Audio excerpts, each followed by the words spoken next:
Hey, what's up YouTube? Ronix with another tutorial, and in this tutorial we're going to be learning about the best way to export your images to have those sharp images or sharp details in all your images, and how to have all the colors in your images. You know, there are those instances whereby you do export an image or a photo and it tends to change colors when you post it on social media or use a different device to look at the image.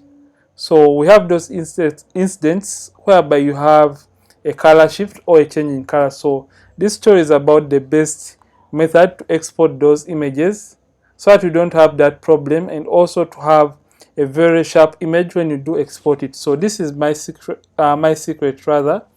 So what I usually do, this is the image, and this image was taken by Suter Photography, and I'm going to put the link to his Instagram down in the description of this very video. So usually after you have done the editing, and let's just try and do something little right here. So maybe I just increase on the brightness of this image. So when you're done doing the editing of this very image, you have to make sure you don't come to file. So this is what you don't have to do. First of all, don't come to save or save as. So when you come to save as, it is going to bring up this, and you're going to maybe save it, and maybe come right here to maybe saving it as a JPEG rather, and you click whichever you want, or to select or choose. So this is not the right way, because when you do this, you're not going to be having all the colors embedded into your image, and you're likely to experience a color change or a color shift in your images. So I'm going to cancel that. And when you also come to maybe save, it is also not going to be giving you the right results from your editing or your images. So this is the right way right now. So come to file and come to export. And when you come to export, always make sure you come to export as. I know some people come to save for web legacy, but I haven't tried this and I haven't really applied it to my images. So always come to export as. And when you click on export as, it is going to bring up this dialog or this kind of window right here. So right in this window, you have the photo and the size right here. So this is going to be like the size of your image, and this is more of the resolution. So what we have right here is the same digit, or we have right here for the width and height. So basically what we are going to do, you're going to come to the format, and usually we have so many formats right here. So depending on the format you want to go in for, but I would prefer that or advise you guys to save your images in JPEG. So for this case, I'm going to choose a JPEG, and here we have an option for quality.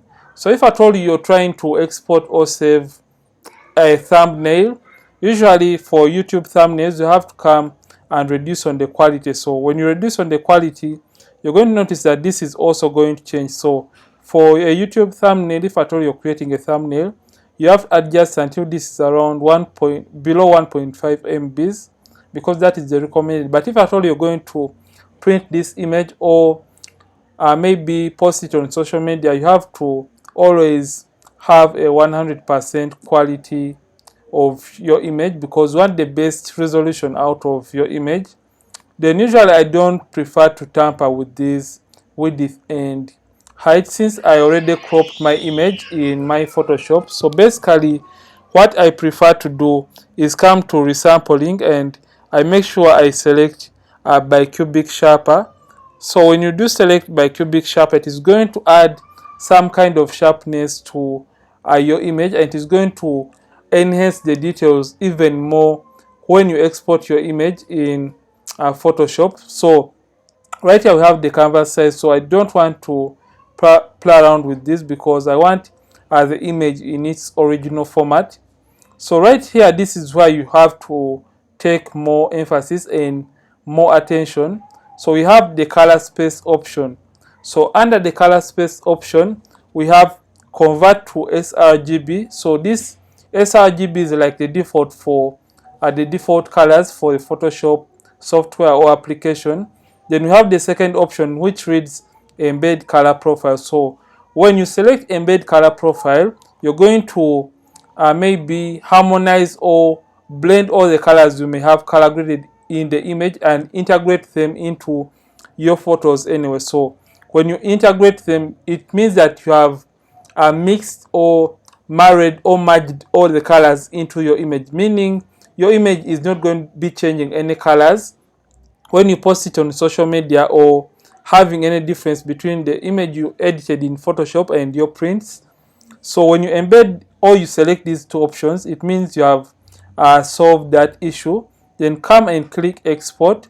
So when you come to export, always make sure we have to rename our image into maybe export settings like this.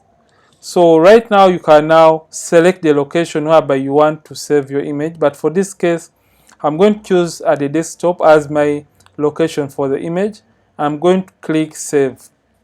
So the image is going to be saved at the right way, and it's going to be really a sharp image after we have done exporting it.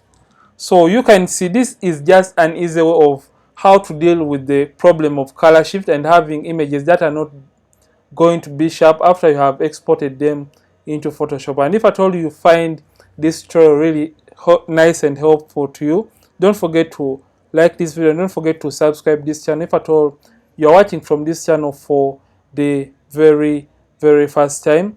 I'm Ronnix from RonnixPhotography. Thank you for watching, and I'll always emphasize that don't forget to keep practicing and keep creating if at all you want to be a better photographer or a better retoucher, and I'll see you in a next one.